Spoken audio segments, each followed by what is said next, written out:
Prepare for landing. Kennedy Tower, please confirm.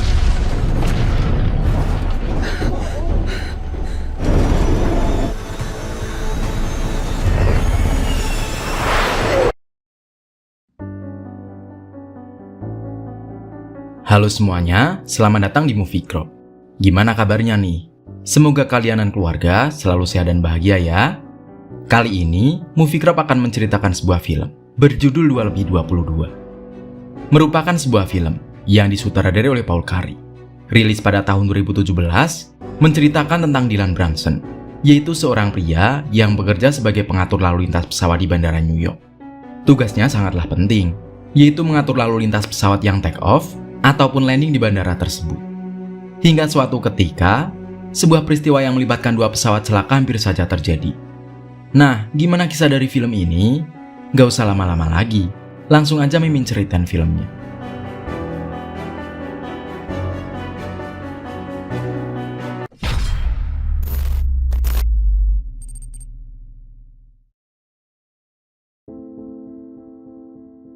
Film diawali dengan menampilkan miliaran bintang di alam semesta.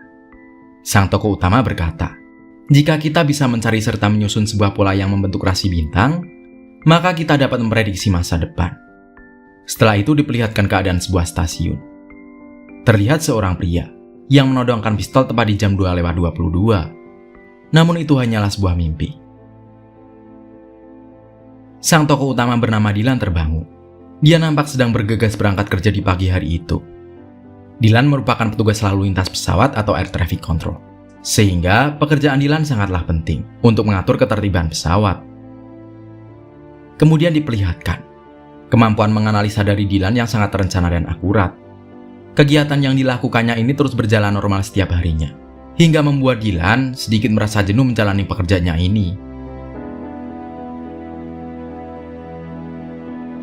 Hingga pada suatu ketika akan mendarat sebuah pesawat, bersamaan dengan satu pesawat lainnya yang bersiap untuk lepas landas.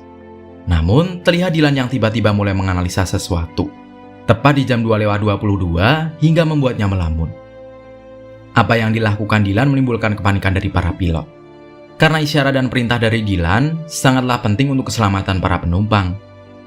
Para pilot dan penumpang di kedua pesawat sangat tegang melihat pesawatnya yang akan bertabrakan. Hingga di detik terakhir, Dylan memberikan perintah. Dan akhirnya kedua pesawat dapat mendarat dan terbang dengan selamat. 41 preparing for final landing clearance. Prepare for landing.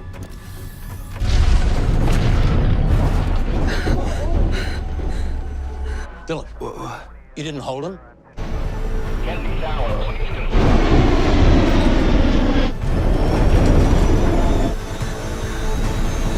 Clear to land. Clear to land. GA-950, punch it.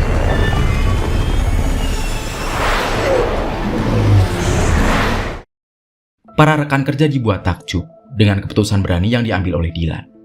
Namun karena kejadian ini, membuat sang atasan langsung men-skor Dylan selama beberapa minggu. Dylan yang terlihat frustasi atas kejadian ini langsung bergegas pulang. Kemudian untuk sekedar menenangkan pikiran, dia memutuskan untuk menonton sebuah pertunjukan orkestra. Hingga tanpa sengaja, dia saling bertatapan dengan seorang wanita yang ada di sana. Dylan yang terlihat menyukai wanita itu, kemudian mengajak berkenalan, dan wanita itu bernama Sarah. Mereka pun mulai saling bercerita satu sama lain. Dylan yang belakangan ini sedang banyak pikiran, kemudian menceritakan insiden dua pesawat, yang karena ulahnya hampir menewaskan ratusan orang waktu itu. Ternyata, Sarah merupakan salah satu penumpang pesawat pada insiden itu. Semenjak itu, mereka berdua terlihat mulai tertarik satu sama lain. Hal ini membuat Dylan merasa hidupnya berwarna kembali. Keesokan paginya dia mendapat panggilan telepon yang menginformasikan bahwa dompetnya telah tertinggal di stasiun. Lagi-lagi terjadi sebuah insiden tepat pada pukul 2:22 dan kebetulan Dylan masih ada di stasiun itu. Sepulangnya dari stasiun, Dylan mendatangi Sarah yang bekerja di sebuah galeri seni. Saat setelah pulang kerja, Dylan mengajaknya ke taman sekedar untuk berbincang-bincang.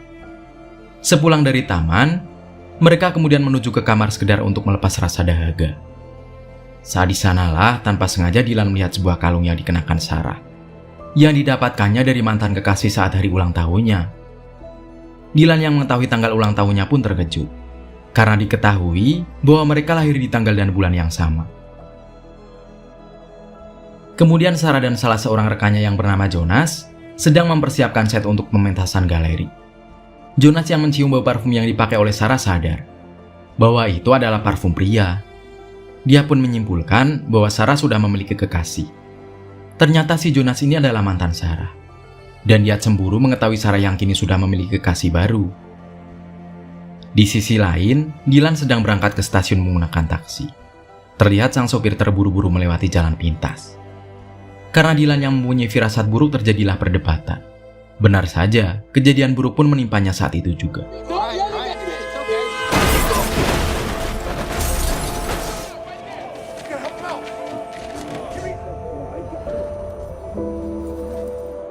Saat melihat ke arah jam, dia sangat terkejut karena kecelakaan yang dia alami.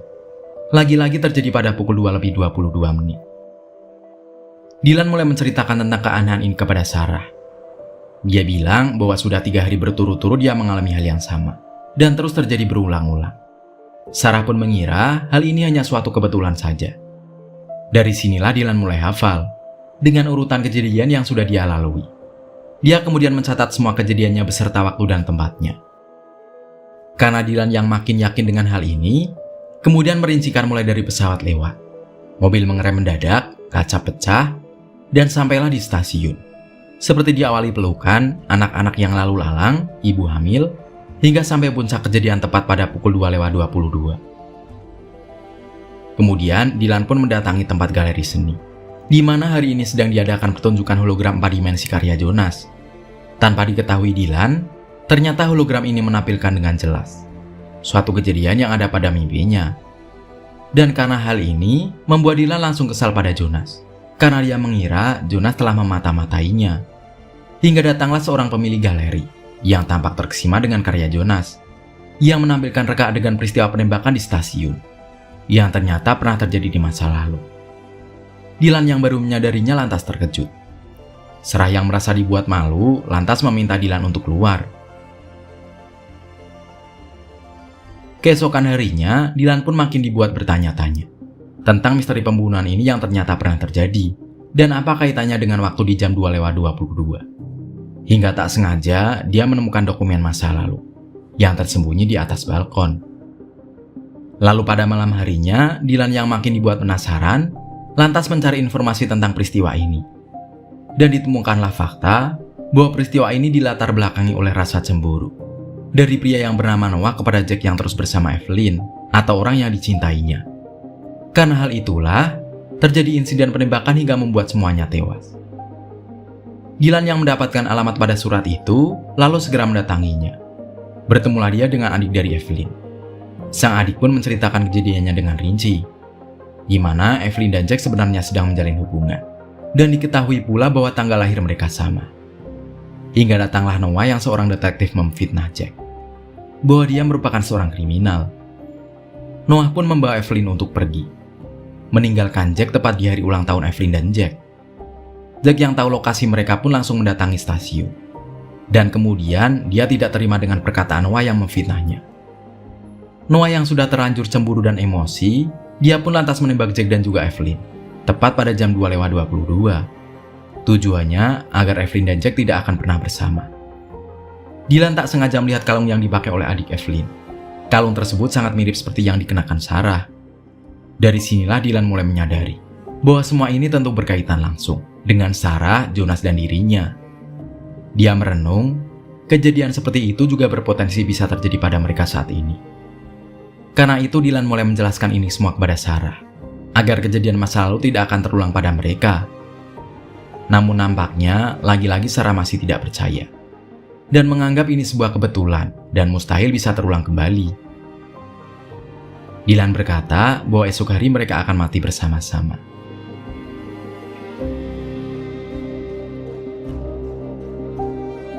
Dylan yang makin depresi, lantas berniat mengakhiri hidupnya.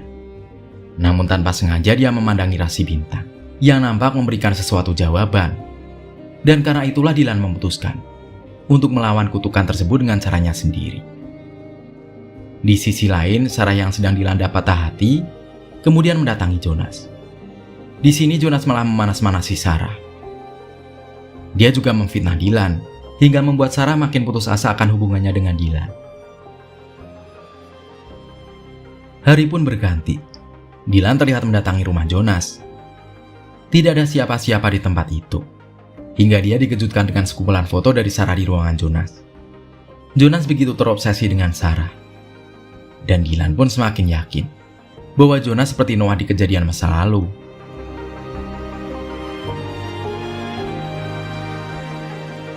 Di tempat lain, Jonas berniat membawa Sarah ke suatu tempat untuk menjauhi Dylan. Kemudian, Sarah mendapatkan sebuah pesan yang mengabarkan bahwa penerbangan Jonas dan Sarah nampaknya dibatalkan karena suatu hal.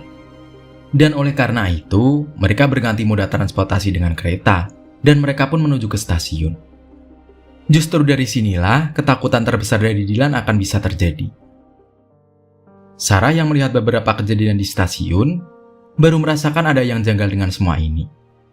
Dia kemudian mengurungkan niatnya untuk pergi bersama Jonas, hingga membuat Jonas patah hati. Tidak berselang lama muncullah Dylan, dan terjadilah adegan yang sama persis terjadi pada masa lalu. Jonas yang tidak ingin melihat mereka bersama, kemudian memutuskan untuk menembak Sarah. Namun dengan cepat, Dylan menghalau tembakan tersebut.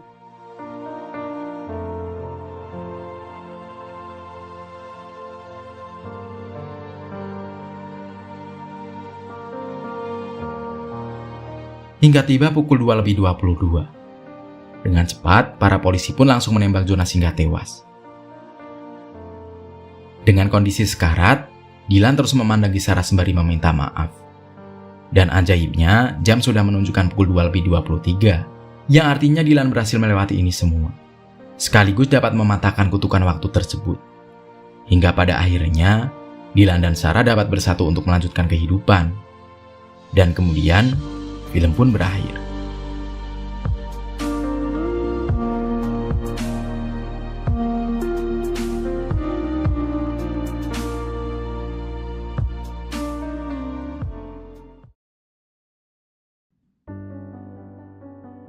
Entah ada atau tidaknya kutukan, yang pasti takdir Tuhan itu ada.